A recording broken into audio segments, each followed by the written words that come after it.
Olá, bom dia. A notícia de frente desta terça-feira, dia 22 de setembro, está no ar. Chega junto, seja bem-vindo, participe com a gente, seja também um dos nossos comentaristas. Bom dia a você e bom dia, Lúcio Sorge. Bom dia, Nayara. Bom dia, professor Haroldo. Bom dia a você que nos honra com a sua companhia. Bom dia, Haroldo. Bom dia, Nayara Moura. Bom dia, Lúcio Sorge. Bom dia a todos os nossos queridos telespectadores. E vamos com imagens agora do trânsito, através das câmeras da Secretaria de Mobilidade Urbana, da CEMOB. Vamos então com as imagens do trânsito aqui na capital, avenida do CPA. Neste momento a câmera vai girar um pouquinho para o Centro Político Administrativo. Vamos então a outro ponto da capital. Temos aí a Miguel Sutil. Bem tranquila, a gente pode ver também que que a quantidade de fumaça diminui um pouquinho, hein, Haroldo e Lúcio, em relação a ontem, mas essa grande concentração acabou não chovendo. Eu estava nessa expectativa, falando o dia inteiro ontem que ia chover, que a previsão apontava que ia chover e não choveu. Você que secou a chuva. Então, eu que sequei a chuva. Mas a impressão daquela imagem anterior ali, não é nem fumaça que está ali, porque se você vê que todas pode ser uma neblina, alguma coisa assim. Não, tá mais friozinho não, lá, né? Tá fresquinho, muito fresquinho. Diminuiu bastante a fumaça na cidade. Olha só, a gente já consegue ver ali os prédios ao fundo. Você lembra dessa imagem aí do Lembro, nossa, completamente fechado. Quase que a gente não via nada, aliás, a gente não via nada, né? Ali no fundo, e a gente já consegue observar, então teve uma diminuição que é positivo, porque com essa diminuição da fumaça abre o caminho para a chuva, né? Ajuda aí a cair. E hoje tem previsão de novo de chuva à tarde e à noite. Gente, mas é previsão, depois vai falar, a Nayara falou que ia chover. É previsão que aponta aí as chances de pancadas de chuva à tarde e à noite, tá bom? Vamos aqui à Avenida do CPA, olha, a gente consegue ver os prédios no fundo, lá no fundo mesmo da Avenida do CPA, o que era impossível nos últimos dias, né? A câmera girando aí e a gente consegue ter uma visão melhor da situação aí na Avenida do CPA, que está tranquila. Agora em cima do viaduto, tranquilo também. A queimada do Pantanal foi tão grande, mas tão grande, que a fumaça está chegando, inclusive, já chegou em São Paulo, Rio de Janeiro, Belo Horizonte, região de Minas Gerais. Até no sul. Não, em outros países, inclusive, só para você ter uma ideia, vizinhos aqui, né? Bolívia. Você vê que a coisa não foi... Saída para Guia, Chapada dos Guimarães, trânsito também tranquilo nessa região ainda muito cedo, né? Então o volume de carro não é grande, daqui a pouquinho o trânsito trava a partir das 7 horas, 7h30, o trânsito fica muito mais movimentado. Olha, vamos seguir então com a notícia de frente, vamos ao vivo com o repórter Bruno Pinheiro, porque o Bruno Pinheiro vai trazer informações para a gente sobre o novo decreto do prefeito Emanuel Pinheiro, que estende o toque de recolher na capital. Bruno, conta para a gente, teve mais alteração também nesse decreto? Teve abertura de shoppings no domingo, é isso? Exatamente, Nayara, Haroldo e Lúcio, muito bom dia. Hoje é um dia um pouco diferente, que refrescou mais, né? Em relação a esse novo decreto aqui, shopping center estão liberados aos finais de semana, mesmo contando com algumas restrições. A gente vai então usar algumas das restrições que foi informada nesse novo decreto de Emanuel Pinheiro. Como fica o shopping a partir deste final de semana? Lembrando que os shoppings estavam funcionando somente de segunda a sábado e aos finais de semana, aos domingos, estava com essa restrição. Então, a partir desse novo decreto, a gente sabe que no dia 25, atividades nos equipamentos de academias que estavam também fechados, em mini estádios, ginásios e outras situações também estão liberados. Em relação aos shoppings de Cuiabá, está autorizado então o atendimento entre 11 da manhã até as 11 da noite. Esse é o horário que está liberado. E também, ou seja, continua mantendo todas as feiras livres que estavam fechadas. Agora sim, já retorna o atendimento e a disponibilização de mesas e cadeiras com a quantidade reduzida em 50% da capacidade máxima. Agora, uma novidade que a gente fala com esse novo decreto é a retomada de atividades sobre educação, né? As faculdades que não estavam atendendo, então voltam às aulas com um limite máximo de 14 alunos em cada turma. No dia 25 agora do mês de outubro, também o documento libera a volta das atividades esportivas em geral. Amadoras só não vai ter a galera assistindo esses jogos. Só sendo mais exato, é 25 de setembro, viu, Nayara? Agora, esse mês, então. Então, o shopping está liberado aos finais de semana. As feiras livres já vai receber as pessoas que vão se alimentar no local, com a capacidade em 50%.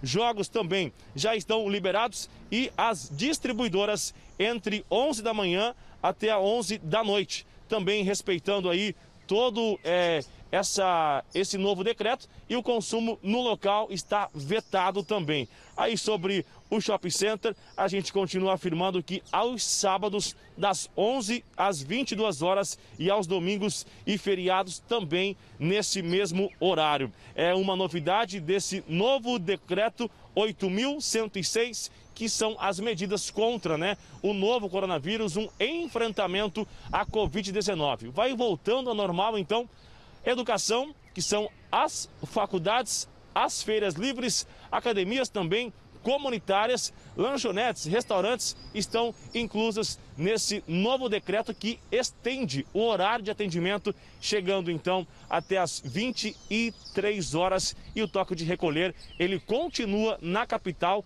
até dia 12 de outubro. O toque de recolher continua nas ruas. É uma informação da Secretaria de Ordem Pública, representada pelo secretário Leovaldo Salles. Nayara, eu volto já já com mais informações aqui no A Notícia de Frente. Obrigada, Bruno, pelas suas informações. É um ótimo dia, então. Daqui a pouco a gente volta a conversar. Um ponto importante nesse link com o Bruno é que o Brasil vive uma certa estabilização com relação à Covid-19 em todos os estados, né? Um certo declínio, inclusive, na contaminação e na questão da ocupação das UTIs, principalmente aqui em Cuiabá, em São Paulo, por exemplo. Mas ontem já foi notificado de que a segunda onda da Covid-19, de forma forte, inclusive,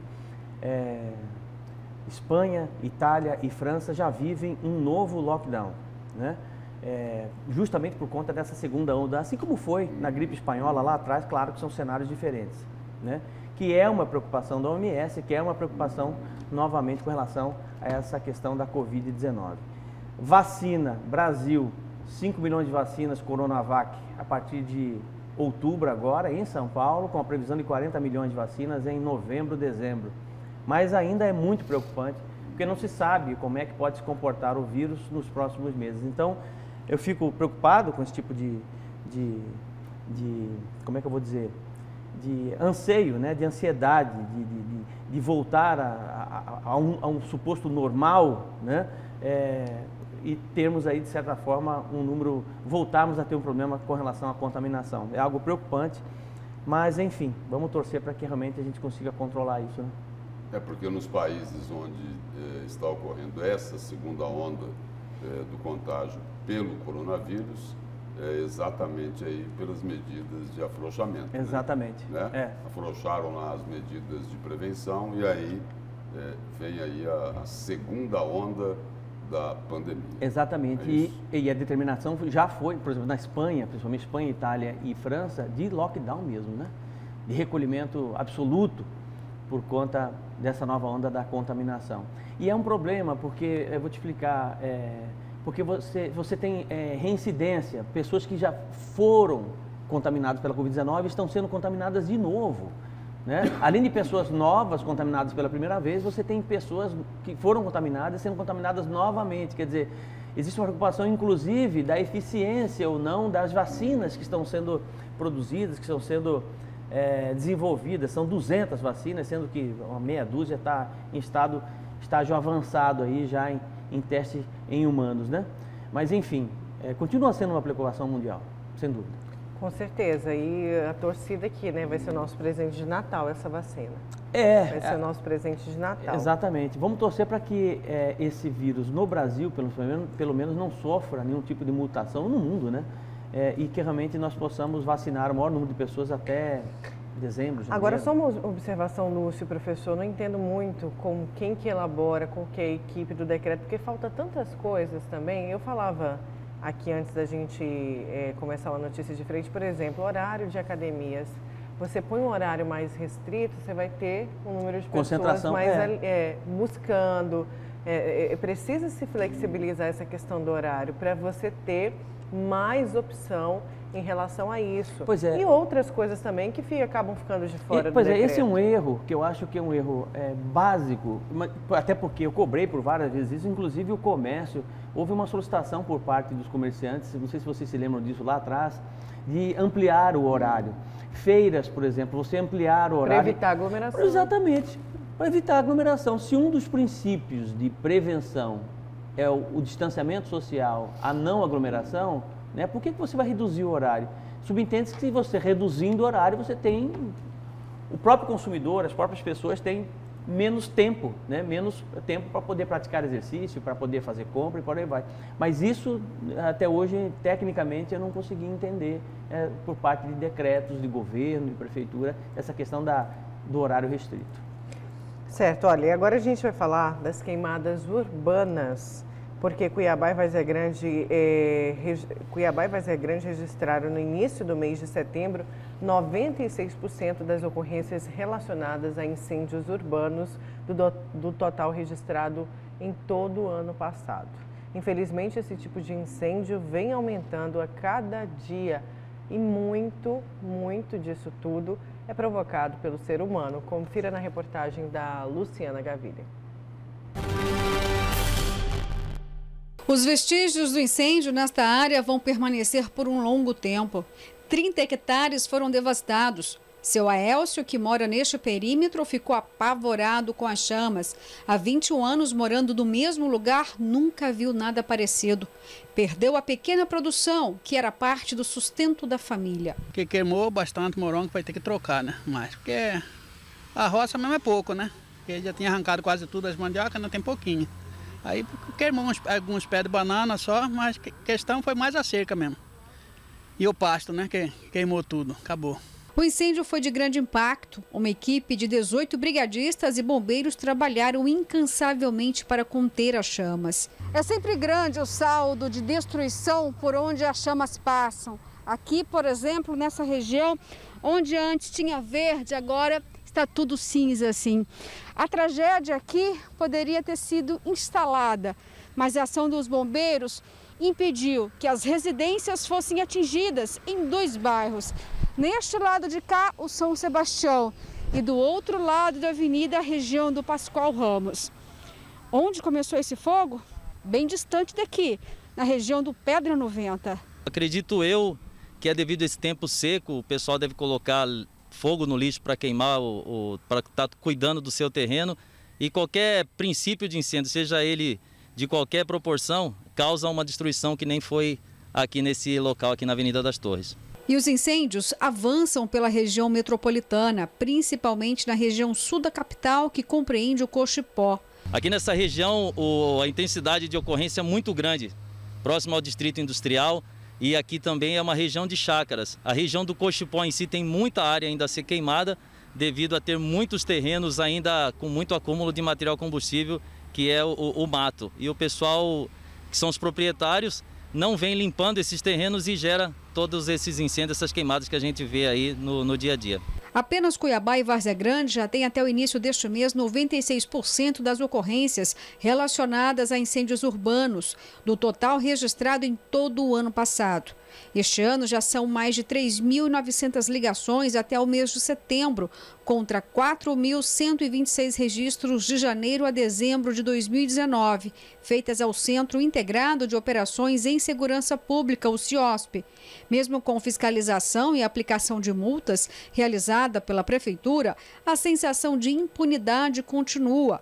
especialmente pela falta de continuidade nas denúncias em órgãos competentes, com punição na esfera criminal. O uso do fogo em terreno urbano é crime ambiental inafiançável em qualquer época do ano, previsto em lei federal, que estipula como sanções multa ou reclusão de 1 até 4 anos. Mas as denúncias precisam chegar. Pode estar ligando no nosso Disque Denúncia na Defesa Civil, 3623-9633, ou acionar também o 193, que é o telefone do Corpo de Bombeiros, ou ligar direto para a polícia no 190. Enquanto as denúncias não aumentam, quem chega para somar as ações de enfrentamento são voluntários, como este casal. Não poupando esforços, os dois vieram de São Paulo para ajudar os mato-grossenses e a natureza daqui a se livrar das chamas. Eu estive auxiliando no Morro do Socó, em Osasco neste ano, Guarujá também neste ano, e estive em Brumadinho também. Então, assim, o voluntariado para mim já é uma paixão. Então, quando eu soube que tudo que estava acontecendo, foi onde eu decidi vir para cá. As pessoas falam muito de Mato Grosso, falam muito do Pantanal, mas eles acham que é uma área de lazer que não precisa de preservação, que é uma brincadeira.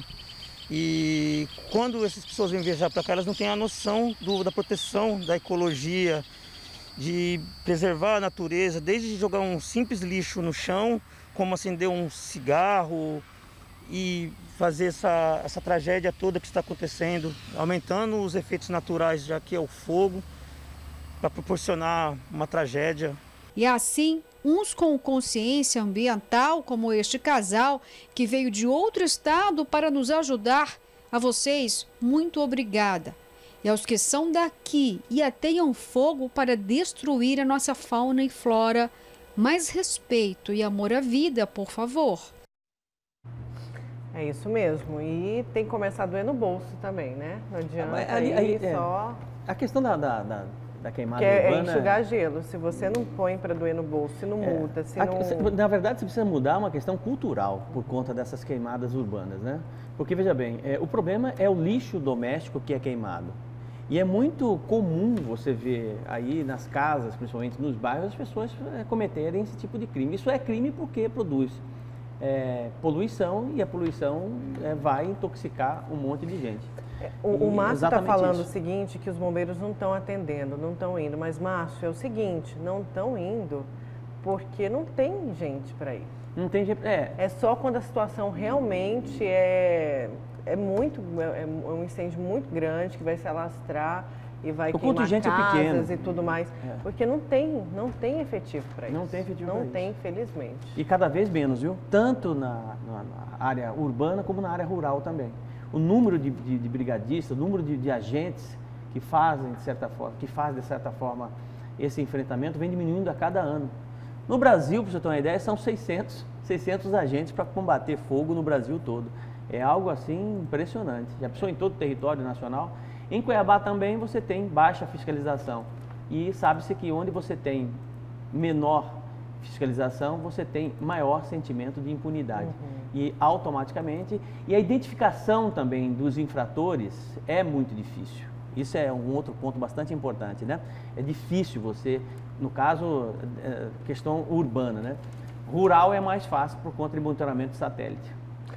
Vamos aos destaques então, Lúcio, qual que vai ser seu destaque de hoje? Meu destaque de hoje é para falar aí que continuam os vazamentos da delação do ex-deputado e ex-presidente da Assembleia Legislativa, José Riva. O mais recente vazamento desta delação premiada, que continua sob sigilo, é sobre lá aquele precatório de 280 milhões de reais, que, segundo as informações que foram divulgadas, foi fatiado numa engenharia financeira para beneficiar aí um empresário da área de factoring, muito conhecido aqui em Mato Grosso, o empresário Valdir Piran, né? E aí este precatório, né, que foi uma negociação lá com Andrade Gutierrez, era um precatório antigo. Aí na denúncia falaram que teve lá um fura-fila, né, nesse precatório, e seria para beneficiar agentes públicos e que uma parte disso teria virado propina para pagar contas de campanha. Então, esse daí é o meu destaque de hoje. Certo, e o seu? Para falar mais um pouquinho da roubalheira que teve aqui em Mato Grosso. E o seu, Haroldo? Eu vou falar um pouquinho sobre a tentativa de senadores, como no caso Jaime Campos, Wellington Fagundes, né? O próprio presidente da Assembleia Legislativa, Eduardo Botelho, uma tentativa de união entre a Assembleia Legislativa e o Congresso Nacional, deputados federais e senadores, de se criar o Estatuto Permanente do Pantanal. Eu acho que é um avanço, sem dúvida alguma, olhando para frente, né? Sem tentar achar culpado por conta do desastre ambiental, dessa tragédia que nós vivemos e ainda estamos vivendo. Porque você tem a questão das cinzas, principalmente, que estão todas aí. Você tem chuva, você diminui de forma considerável os focos, né, de incêndio, mas você tem outro problema grave, que é a questão das cinzas, que se, de certa forma, escoarem para os rios, você tem uma mortandade de peixes bastante grande. Então, existem novas preocupações por conta dessa tragédia ambiental que acabou acontecendo aí aqui em nosso estado, no estado do Mato Grosso do Sul, no Pantanal. Então eu vou falar um pouquinho sobre essa tentativa de se criar medidas de precaução, medidas de prevenção, medidas de cuidado com o nosso Pantanal, que é um bioma importante, inclusive dado como título da Unesco como Patrimônio Natural da Humanidade e reserva da biosfera. Enfim, é isso que eu vou falar. Olha, vamos então ao GD, ao portal Gazeta Digital. Tem aqui algumas listas de prefeituras de candidatos ricos e candidatos pobres. Na verdade, milionários, né? Rico não. O título traz o seguinte, veja quem são os candidatos milionários e pobres na disputa. Bom, fala pobre, eu acho que só tem um, né? Vamos ver aqui. Falando singular. Tem aqui os bens declarados, só que não tem Cuiabá não, tá, gente? Tem Tangará da Serra, Poconé, Cáceres, Sinop e Rondonópolis. Tangará da Serra, Vander Masson, candidato do Partido Social Democrata da Democracia Brasileira. Teve aumento percentual de até 393,87% de seus bens declarados em apenas 2 anos. Atualmente, concorrente à Prefeitura de Tangará, ele divulgou ter o equivalente a 5 milhões, um pouco mais de 5 milhões de bens como ações de empresa da Alimentos Masson LTDA, veículo, casa e outros bens. Em 2018, quando foi suplente de deputado federal, ele declarou 1 milhão como bem. Então, ele teve aí uma evolução de pelo menos 4 milhões, né, nos bens dele. Poconé, há uma controvérsia com o patrimônio do prefeito de Poconé, o Tatá Amaral, do Democratas. Candidato à reeleição, Tatá não declarou nenhum bem à Justiça Eleitoral em 2020. Além disso, quando foi candidato vitorioso em 2016, ele cadastrou apenas um Saveiro, Saveiro 98, no valor de R$7 mil. Esse negócio eu acho interessante. Olha, há um tempo atrás, na Expoagro, eu estava sentado e no meio de uma roda estava um ex-secretário de Estado da época do governo Silval Barbosa. Famoso. Né? Éder Moraes. Famoso. Não vou citar nome para não dar problema, né? E aí a conversa foi, achei interessante, foi o seguinte, né? Ele falou assim, poxa, tá todo mundo pegando do meu pé, tá entendendo? Eu falei, não, Éder, tá pegando no seu pé. Você entra para a vida pública com um patrimônio de R$400 mil, R$500 mil. Agora você tem, em 4 anos, um patrimônio de 50 milhões de reais, dono de posto de gasolina, dono de fazenda, dono disso, dono daquilo. Ah, mas não. A gente não pode ter prosperidade nessa vida. Eu nunca mais quis isso. Quer dizer, para eles é algo que é de prosperidade, entendeu? Agora, se você for seguir neste país o caminho da honestidade, Lúcio, né? Trabalhar de forma correta, fazer a coisa justa, você não consegue. Você definitivamente não consegue, por uma série de fatores, né? Agora, infelizmente, você veja, por exemplo, o patrimônio do atual presidente da Câmara de Vereadores de Cuiabá. Quanto que aumentou no primeiro mandato dele, né? Pelo menos foi noticiado nos sites. E muitos são assim, né? Triplicam, multiplicam por 100, 200 o patrimônio em uma questão de 2 anos, 3 anos, 4 anos. E é uma coisa absurda. Simplesmente absurdo, que se você pegar, por exemplo, o mandato dele como deputado, né, como senador da República, o sujeito entra como senador da República, num primeiro mandato, ele tem uma fazenda, quando ele vai sair daqui a 2, 3 anos, ele tem 5 fazendas. É impressionante. É impressionante. Tem 200 mil cabeças de boi. Está entendendo? Quer dizer, como é que faz um negócio desse? Com 25 mil, 30 Com mil reais. 25 mil, 30 mil reais? Não explica, não, entendeu? Não explica. E outra, o pior é o seguinte, se você fizer uma movimentação financeira, eu no meu caso que sou professor, e tenho um fluxo relativamente baixo na minha conta de... Se na minha conta hoje... Modesto. Se na minha conta hoje, Lúcio, se na minha conta hoje, tá? Eu que sou uma pessoa normal, né? Um trabalhador normal, tá? Cair na minha conta hoje 50 mil reais, o meu gerente me liga na hora. O que aconteceu, O que aconteceu? Você entendendo? Meu Deus, o que aconteceu? Vendeu o carro, Você vendeu alguma coisa? Você fez alguma coisa? Porque na hora. Aí é o seguinte, os caras movimentam 2 milhões, 3 milhões aqui. Você acabou de falar 280 milhões aqui. Tá entendendo? É 5 milhões para cá, é 10 milhões para cá, é 12 milhões para lá. E a Receita não sabe de nada, Lúcio. Tá entendendo? Ninguém sabe de nada. É assim que funciona. Tá entendendo? Aí tem um posto de gasolina, o cara desvia 2 milhões, 1 bilhão, 100 milhões. É mala para cá, é mala para lá, é conselheira que sai correndo, não sei das quantas, com desvio de 53 milhões de reais. E a Receita não sabe de nada. Aí o cara que tem um salário, tá entendendo? Que quando ele consegue vender alguma coisa, ele vende um carro, por exemplo, 62 mil reais, cai na conta dele, pronto, o gerente leva, olha, o que está acontecendo? Qualquer movimentação acima de 10 mil reais, você é acompanhado pela Receita. Quer dizer, é uma coisa impressionante isso. Tá entendendo? Aí o sujeito entra para a vida pública, aumenta o patrimônio dele em 1000 vezes, né? E tá tudo certo. Tem figuras públicas aqui. Vai entender. Tem figuras públicas aí, só para reforçar o que o professor Haroldo falou, que estão há 20, 30, 40 anos na política aqui de Mato Grosso, né? Nunca se afastaram da política, né? Vivendo de salário, né? Vivendo de salário, né? Vivendo da carreira política. E o seguinte, eles não são milionários, eles são bilionários. Eles não têm 1.000, 2.000, 3.000 cabeças de boi, não. Eles têm 150 mil, 200 mil, 300 mil cabeças de boi, né? Fazenda, ele não tem uma fazendinha, né? Ele tem 5, 6, 7, 8. Se você é o seguinte, juntar tudo isso, dá 150, 200, 250 mil hectares, não é isso? E aí o detalhe é o seguinte, aí o camarada chega na hora dele apresentar a declaração, a relação de bens dele à Justiça Eleitoral, o patrimônio dele é o seguinte, dá umas 10 páginas, não é isso?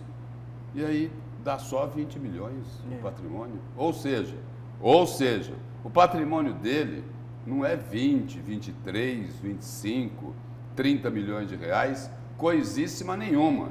É muito mais, né? É porque ele declara esse valor lá atrás, né? Quando ele comprou, aí não corrige nada, não é isso? Sim. Porque se corrigisse, o patrimônio dele lá não seria de 20 milhões. Se você pegar o patrimônio... Seria de 200, 300 milhões de reais. O patrimônio é completamente incompatível. Você vê pelo salário que ele tem, que ele recebe. Eu vou trazer só aqui alguns patrimônios do Senado, tá? A gente não tem todo, o site Olhar Direto divulgou. Tem o Nilson Leitão, que ele tem... nos últimos anos ele perdeu, segundo a declaração dele, 23 mil em patrimônio. Ele tinha declarado há 2 anos atrás 863 mil reais e hoje o patrimônio dele é de 554 mil reais. E aí tem o suplente dele, o primeiro suplente dele, que é o ex-governador Júlio Campos, que declarou um total de 18 milhões de reais de patrimônio. A Coronel Fernanda declarou, deixa eu ver aqui, no total são 1.661.000 em patrimônio. Aí tem casa e carro. Ela disse que tinha um patrimônio maior declarado, mas foi um erro de digitação do assessor, que ao invés de declarar um carro no valor de 81 mil, declarou de 881 mil. Mas isso já foi corrigido. E os suplentes dela, Vitório Galli, somente declarou uma Duster no valor de 64 mil e o segundo suplente declarou um Gol no valor de 30 mil e uma casa no valor de 133 mil. O procurador Mauro todo mundo conhece, do PSOL, né? Vem candidato novamente ao Senado e ele declarou uma casa no valor de 150 mil, 2 carros Siena, um modelo 2013 no valor de 34 mil e um modelo 2014 no valor de 37 mil. Alguns dos candidatos ao Senado. Isso aí. Ninguém é contra ser próspero, né? Ter prosperidade na vida eu acho até importante, mas de forma lista, né? Com certeza. Sem roubalheira, né? Vamos para um breve intervalo, na volta tem mais a notícia de frente.